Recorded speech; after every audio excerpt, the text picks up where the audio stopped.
ಚುನಾವಣೆ ಬಂತು ಅಂದಾಗ ಸಹಜವಾಗಿ ಚುನಾವಣೆಯ ಸಂದರ್ಭಗಳಲ್ಲಿ ಆ ಮತದಾರರ ಮರ್ಮವನ್ನು ಅರಿಯುವಂಥ ಕೆಲಸವನ್ನು ಏಷ್ಯಾನೆಟ್ ಸುವರ್ಣ ನ್ಯೂಸ್ ನಡೆಸ್ತಾನೆ ಬಂದಿದೆ. ಆದರೆ ಇವತ್ತು ನಾವು ಕರ್ನಾಟಕದ ಮತದಾರರಿಗಿಂತಲೂ ಕೂಡ ನಮ್ಮ ಗಡಿ ಜಿಲ್ಲೆಯ ಕೇರಳದಲ್ಲಿ ಚುನಾವಣೆ ಆಗ್ತಾ ಇದೆ. ಕೇರಳದಲ್ಲೂ ಕೂಡ ಕನ್ನಡಿಗರಿದ್ದಾರೆ, ತುಳುವರಿದ್ದಾರೆ.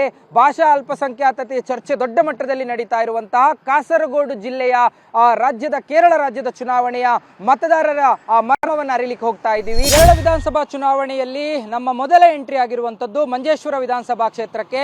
ಆ ಮಂಜೇಶ್ವರ ವಿಧಾನಸಭಾ ಕ್ಷೇತ್ರ ನಮ್ಮ ರಾಷ್ಟ್ರಕವಿ ಗೋವಿಂದ ಪೈಗಳು ಹುಟ್ಟಿದಂಥ ಊರು. ಅದರ ಜೊತೆಗೆ ಕರ್ನಾಟಕದ ಗಡಿ ಭಾಗ, ಮಂಗಳೂರಿನ ಬಹಳ ಗಡಿ ಭಾಗ, ತುಳುವರು ಹೆಚ್ಚಿನ ಸಂಖ್ಯೆಯಲ್ಲಿದ್ದಾರೆ. ಅದರ ಜೊತೆಗೆ ಕನ್ನಡ ಮಾತಾಡೋರಿದ್ದಾರೆ, ಮಲಯಾಳಂ ಮಾತಾಡೋರಿದ್ದಾರೆ. ಹಾಗಾದರೆ ಮಂಜೇಶ್ವರದ ಜನರ ಒಪಿನಿಯನ್ ಏನು, ಈ ಒಂದು ಇಲ್ಲಿನ ಮತದಾರರು ಇಲ್ಲಿನ ಚುನಾವಣೆ ಬಗ್ಗೆ ಏನು ಹೇಳ್ತಾರೆ ಮತ್ತು ಇಲ್ಲಿ ಯಾವುದಕ್ಕೆ ಅವರ ಹೆಚ್ಚಿನ ಬೆಂಬಲ ಇದೆ ಅನ್ನುವಂಥದ್ದನ್ನು ಕೂಡ ನಾವು ನೋಡ್ಕೊಂಡು ಬರೋಣ. ಮಂಜೇಶ್ವರ ವಿಧಾನಸಭಾ ಕ್ಷೇತ್ರದಲ್ಲಿ ಮಂಜೇಶ್ವರ ಕ್ಷೇತ್ರದ ನಾವು ಗಡಿಯಿಂದ ಎಂಟರ್ ಆಗುವಂಥ, ಮಂಗಳೂರಿನಿಂದ ಎಂಟರ್ ಆದ ತಕ್ಷಣ ನಮಗೆ ಸಿಗುವಂಥದ್ದು ಮಂಜೇಶ್ವರ. ಆ ಮಂಜೇಶ್ವರದ ಆಟೋ ಚಾಲಕರಿದ್ದಾರೆ. ಅವರ ಓಟು ಯಾರಿಗೆ, ನಾವು ಓಟ್ ಯಾರಿಗೆ ಅನ್ನುವಂಥದ್ದನ್ನ ಕೇಳೋದಕ್ಕಿಂತ ಅವರ ಒಪಿನಿಯನ್ಗಳನ್ನು ಕೇಳುವ. ಕೇರಳದಲ್ಲಿ ಟೋಟಲ್ ಒಂದು ಬದಲಾವಣೆ ಬೇಕು ನಮಗೆ. ಕೇರಳದಲ್ಲಿ ಈಗ 10 ವರ್ಷ LDF ಸರ್ಕಾರ ಭರಣ ಮಾಡಿದೆ. ಇನ್ನು ನಾವು UDFಗೆ ನಮ್ಮ ಬಹುಮತವನ್ನು ನೀಡಿ ಅವರು ವಿಜಯಿಗಳಾಗಿ ನಮ್ಮ ಭರಣ ಇದರಲ್ಲಿ ಮುಂದಾಳತ್ವ ಅವರು ವಹಿಸಬೇಕಂತ ನಮ್ಮ ಎಲ್ಲರ ಆಶಯ. ಮಂಜೇಶ್ವರದಲ್ಲಿ UDF ಇದೆ ಈಗ. ಮಂಜೇಶ್ವರದಲ್ಲಿ UDF ಇದೆ ಈಗ, ಇನ್ನು ಕೂಡ UDF ಬರ್ತದೆ.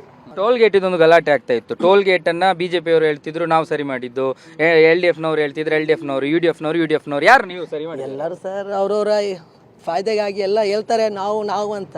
ಆ್ಯಕ್ಚುಲಿ ನಾವು ಕಣ್ಮುಂದೆ ಕಾಣ್ದು ಅವರೇ ಅಸ್ರಫ್ನವರು ಬಂದು ಎಲ್ಲ ಇದಕ್ಕೆ ಪ್ರಚೋದನೆ ಕೊಟ್ಟು ಇದೆಲ್ಲ ಮಾಡಿದ್ದು ಅವರೇ, ನಮ್ಮ ಕಣ್ಣಲ್ಲಿ ನೋಡಿದ್ದು. ಮತ್ತು ಒಳಗಿನ ಗುಟ್ಟು ಶಿವನಿಗೆ ಗೊತ್ತು ಅಂತ ಹೇಳ್ತಾರಲ್ಲ, ನಂಗೆ ಗೊತ್ತಿಲ್ಲ. ಮಾತ್ರ ನಮಗೆ ಕಣ್ಣೆದ್ರಿಗೆ ಕಾಣ್ದು ಎಲ್ಲ ಅಸ್ರಫ್ದು. ಒಟ್ಟು ಕೇರಳದ ಬಗ್ಗೆ ಏನಾದರೂ ಮಾಹಿತಿ ಉಂಟಾ? ಇಡೀ ಕೇರಳದಲ್ಲಿ ಯಾರು ಬರಬೇಕು? UDF. ಚುನಾವಣೆ ಭಾರಿ ಚಂದದಲ್ಲಿ ಉಂಟು. ಈಗ ಈ ಪರಿಷದಲ್ಲಿ ಈಗ ಎಂತ ಮಾಡಲಿಕ್ಕೆ ಆಗೋದಿಲ್ಲ, ನಮಗೆ ಭಾರಿ ತಾಪತ್ರದಲ್ಲಿದ್ದಾನೆ.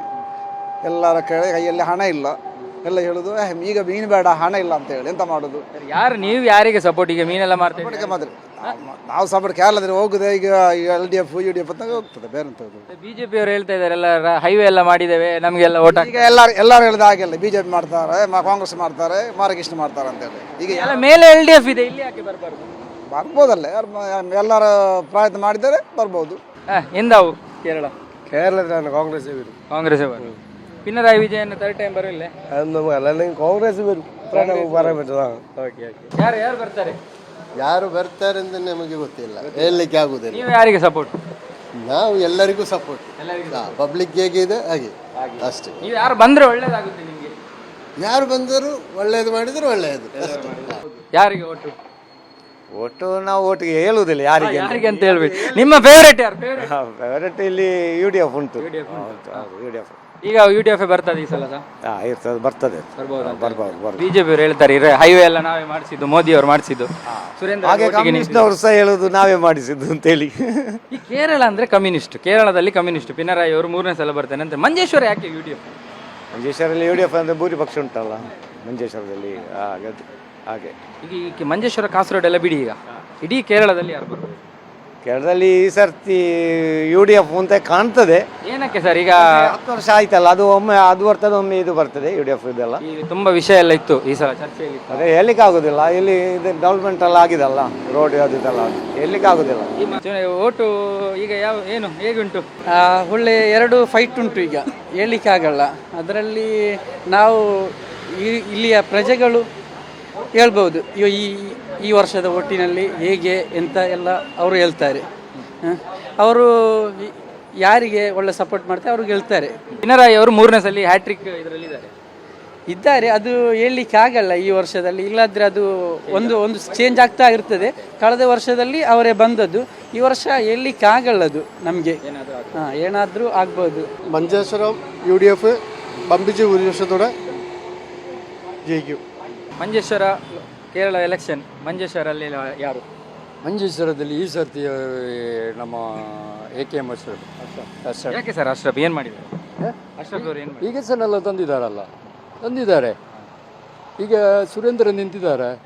ಸುರೇಂದ್ರ ನಿಂತು ಈಗ ಅವರ ವಿಕಸನ 5 ವರ್ಷದಲ್ಲಿ ಈಗ ಮೊದಲ ಬಾರಿಯಲ್ಲಿ ಎಲೆಕ್ಷನ್ ನಿಲ್ಲುವಾಗ ಅವರು ಬಂದಿದ್ದಾರೆ ಇಲ್ಲಿ. ಅದರ ಮುಂಚೆ ಎಲ್ಲಿದ್ದಾರೆ 5 ವರ್ಷದಲ್ಲಿ? ಏನು ಮಾಡಿದ್ದಾರೆ ಇಲ್ಲಿ? ಯಾರು ವಿಕಸನ ತರಲಿಲ್ಲ. ಏಕೆಮೆನವರು ಬರ್ತಾರೆ. ಕೆಲವರು ಹೇಳ್ತಾರೆ ಕನ್ನಡಿಗರಿಗೆಲ್ಲ ಇಲ್ಲಿ ಅನ್ಯಾಯ ಆಗ್ತಾ ಇದೆ, ಅಂದರೆ ಮಲಯಾಳ ಕಡ್ಡಾಯ ಮಾಡಿದ್ದಾರೆ, ಹೇರಿಕೆ ಮಾಡಿದ್ದಾರೆ. ನಿಮ್ಗೆ ಏನಾದರೂ ಗೊತ್ತಾ? ಇಲ್ಲ, ಅಂಥದ್ದೇನಿಲ್ಲ. ಇಡೀ ಕೇರಳದಲ್ಲಿ ಯಾರು ಬರಬೇಕು? UDF ಬರಬೇಕು. ನಮ್ಮದು ಈ ಪಿನರಾಯಿ ವಿಜಯನ್ ವೆಯ್ಟ್ ಮಾಡ್ತಾ ಇದ್ದಾರೆ, 3ನೇ ಸರಿ ನಾನೇ ಬರ್ತೀನಿ ಅಂತ. ಇಲ್ಲ, UDF ಬರಬೇಕು.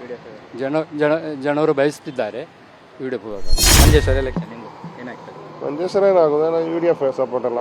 ಒಳ್ಳೆ ಈ 10 ವರ್ಷದಲ್ಲಿ LDF ಅನ್ನೋದು ಏನು ಆಗಲಿಲ್ಲ, ಬರೋಣಲ್ಲ ಫೈಲ್. ಆದ ಕಾರಣ ಈ ಸಲ ಎಲ್ಲ UDF ಆಭರಣ. ಈ ಕೇರಳದಲ್ಲಿ ಈಗ ಸುರೇಂದ್ರನ್ ಬರ್ತಾ ಇದ್ದಾರೆ, BJPಯಿಂದ ಸುರೇಂದ್ರನ್ ಬರ್ತಾ ಇದ್ದಾರೆ. ಹೇಳ್ತಾರೆ ನ್ಯಾಷನಲ್ ಹೈವೇ ಎಲ್ಲ ಮಾಡಿದ್ದೀವಿ, ಮತ್ತು ಡೆವಲಪ್ಮೆಂಟ್ ಆಗಿದೆ, ಅಶ್ರಫ್ ಏನು ಮಾಡಿಲ್ಲ ಅಂತ. ಸುರೇಂದ್ರನಿಗೆ ಏನೋ ಚಾನ್ಸಸ್ ಇದೆಯಾ? ಇಲ್ಲಪ್ಪ, ಸುರೇಂದ್ರನವರು 5 ವರ್ಷದಲ್ಲಿ ಒಂದು ಸಲ ಇಲ್ಲಿಗೆ ಬರ್ತಾರೆ. ಒಂದು 89 ಹೋಟೆಲ್ ಅವರು ಪರಾಜಯ ಪಟ್ಟದು. ಆದರೆ ಇಲ್ಲೇ ಬಂದು ಒಂದು ಸ್ವಲ್ಪ ವರ್ಕ್ ಎಲ್ಲ ಮಾಡಬೇಕಿತ್ತು. ಇಡೀ ಕೇರಳದಲ್ಲಿ ಯಾರು ಬರ್ಬೋದು? UDF ಬರ್ಬೋದು. UDF ಬಂದರೆ ಯಾರು ಮುಖ್ಯಮಂತ್ರಿ ಆಗ್ತಾರೆ? ಅದು ಗೊತ್ತಿಲ್ಲ ನಮಗೆ. ಈಗ ಪಿನರಾಯಿ ವಿಜಯನ್ ಅವರು ವೇಟ್ ಮಾಡ್ತಾ ಇದ್ದಾರೆ, 3ನೇ ಟರ್ಮಿಗೆ ನಾವೇ ಬರ್ತೀವಿ ಅಂತ. ಬರ್ತೀನಿ ಅಂತ ಅವರು ಹೇಳ್ತಾರೆ, ಅದು ಅವರ ವಿಷಯ. ಯಾಕೆ ಪಿನರಾಯಿ ವಿಜಯನ್ ಮತ್ತೆ ಮುಖ್ಯಮಂತ್ರಿ ಆಗಬಾರದು?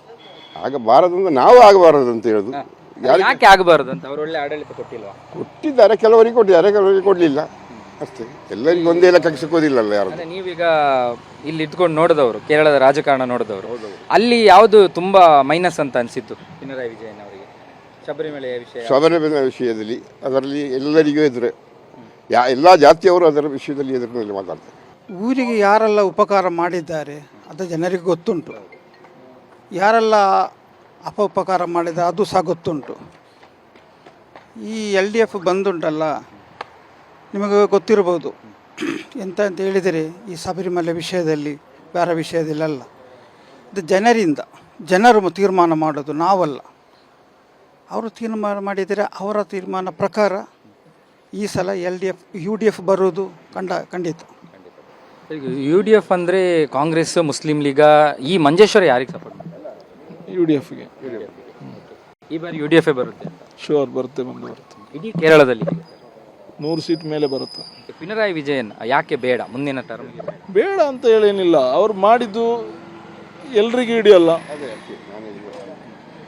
ಈಗ ಏನು ಎಲ್ಲಿಗೆ ಹೋದ್ರು ಟ್ಯಾಕ್ಸು ಅದು ಕಟ್ಟಬೇಕು, ಏನು ಬೇಕಾದರೂ ಕಟ್ಟಲಿಕ್ಕೆ ಇರುವುದು. ಯಾವಾಗಲೂ ಅದೊಂದು ಕಿಟ್ಟು ಕೊಟ್ಟು ಅದು ಮಾಡಿ ಇದು ಮಾಡಿದ್ದು ಅದು ಆಗಲ್ಲ ಅಲ್ವಾ. ನಮಗೆ ಕಿಟ್ ಬೇಡ, ಈ ಟ್ಯಾಕ್ಸ್ ಕಟ್ಟುವುದು ಅದು ಕಟ್ಟುವುದು ಇದೆಲ್ಲ ಕಮ್ಮಿ ಮಾಡಿ, ಕಿಟ್ ಬೇಡ ನಮಗೆ. ರಾಹುಲ್ ಗಾಂಧಿ ಅವರು ಹೇಳಿದಾಗೆ ಹೆಣ್ಮಕ್ಳಿಗೆ ಬಸ್ಸಲ್ಲಿ ಉಚಿತ ಕೇರಳದಲ್ಲಿ ಅಂತ, ಇದು ವರ್ಕೌಟ್ ಆಗುತ್ತಾ? ಆಗತ್ತೆ. ಇವರು ಬಂದರೆ ನೋಡಿದ್ರಲ್ಲ, ಈಗ ಕರ್ನಾಟಕದಲ್ಲಿ ಆಗಲ್ವಾ? ಈಗ ಅದಾಯ್ತು ಇದಾಯ್ತು ಅಂತ ಹೇಳಿದ್ದಾರೆ, 2 ವರ್ಷ 3 ವರ್ಷ ಆಯ್ತು, ಚೆನ್ನಾಗಿ ನಡೀತಾ ಇದೆ. ಇಲ್ಲಿಯೂ ಆಗತ್ತೆ.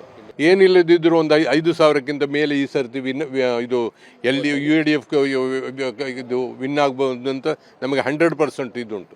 UDF ನ ವೋಟ್ LDF ವಿನ್ ಆಗ್ತದೆ ಹೇಳೋದು? ಅಲ್ಲಲ್ಲ, UDF ವೋಟ್ LDF ಹೋಗಲ್ವಾ? ಇಲ್ಲ, ಹೋಗ್ಲಿಕ್ಕಿಲ್ಲ. ಇದು BJPಗೆ ಲಾಭ ಆಗೋದಿಲ್ವಾ? ಯಾವುದು BJP ಅವರಿಗೆ ಲಾಭ ಹೇಗೆ ಆಗೋದು? LDFನವರು ಉಂಟಲ್ಲ, ಅವರ ಓಟನ್ನು LDFಗೆ ಹಾಕುದು. ಅವರು BJPಗೆ ಯಾವಾಗಲೂ ಇಡೀ ಕೇರಳದಲ್ಲೇ ಹೀಗೆ ಅವ್ರು ಹಾಕ್ಲಿಕ್ಕಿಲ್ಲ. ಯಾಕಂದ್ರೆ ಆ ಬದ್ಧವೇರಿಗಳು ನಾವಲ್ಲ, ಅವರೇ.